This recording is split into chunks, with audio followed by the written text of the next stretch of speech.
So now the dust is settled on the Golden Week Part 1, I wanted to take a moment to talk about should you pull, have my feelings change on whether you should skip or pull, and does this impact your 9th anniversary plans? For starters, if you're going to weigh whether you should pull or not, obviously looking at the banners is important. I'm not going to go over everything here, but we're just going to talk about why some of these units are valuable in the wake of the Golden Week Easy A reveals. 21's team looks pretty great, either leading it or simply being an assist. She does well in the current suite of content. Can still be blown up sometimes, but has an attack break that is very useful for the Beast Gohan fight. Secondarily, where is he? He's over to the right here.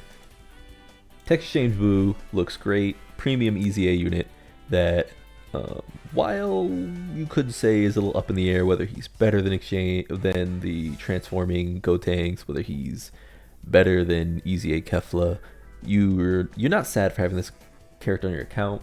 Definitely feels like 9th anniversary power creep and is a great pull if you happen to snag him while trying to pull the featured unit.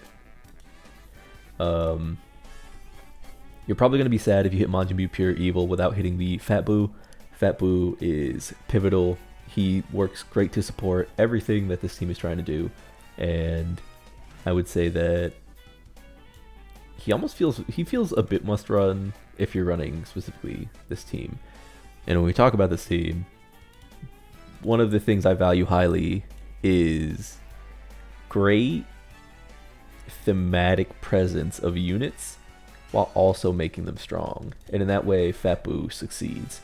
I think he succeeds more than almost any other character that's been released this year, even if, you know, he's not the strongest character that's been released this year. If you like Majins, if you know the Buu arc is your favorite, if you like Super Buu, Kid Buu, etc., hopefully we get Kid Buu as part 2 LR, you would love this character. This character is elite, and when you're playing on his team, you really do get that feeling of, you know, constantly regenerating Majin character. So what about Goku? Goku is generically good, just generically very powerful character. His downsides are negligible. You have to make up ways in which this character is weak. This passive is a fucking Bible, and while the only thing I'd say about this character is that the full power Kamehameha doesn't hit with the oomph, let's say, of an active skill with such a great animation, the character is a suite of great animations, and you really feel like Goku turning into Super Saiyan 3 for the first time against Majin Buu. That said, at least on the global side, I would say that this banner is horrid.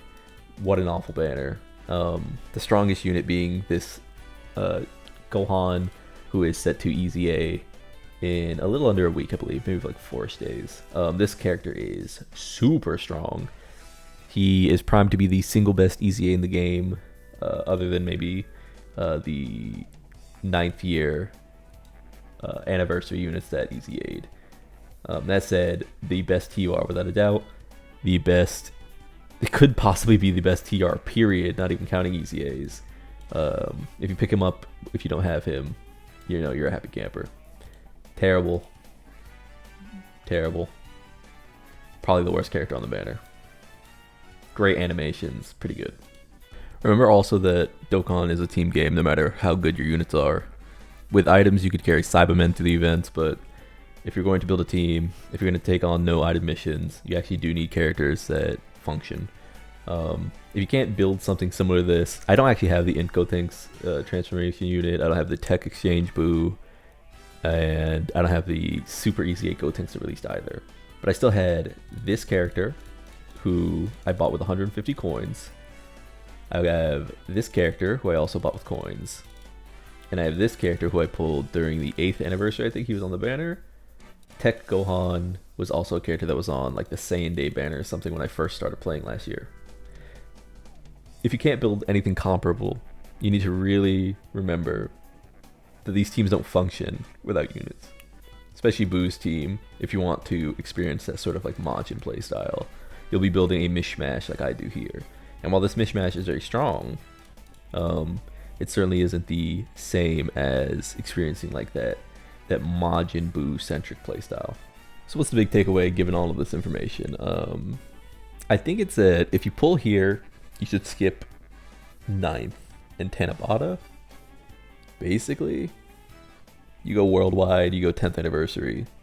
Your stones will just be too depleted if you like go on it all in trying to get these characters, and you don't want to just sit around making a bunch of, you know, 3 rotation, 1 free mishaps that'll just dig your account into a hole that you won't get out of. That said, this stone quality has been really high lately. I don't know if anyone else has noted that, but we got basically 3 for fun.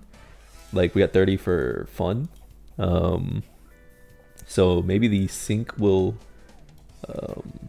bump some rewards. Remember that you're going to be getting about like 1,300 stones over the course of the entire 9th anniversary. So make your decisions with that, but just know I would not pull here, pull on the part 2, and then go into 9th ready to keep pulling. I would be very careful, because again, 10th is primed to be the celebration. It doesn't matter what you think of the 9th being the best or anything. 10th is primed to be the celebration, and I'm sure Akatsuki knows that, and I'm sure they want your money.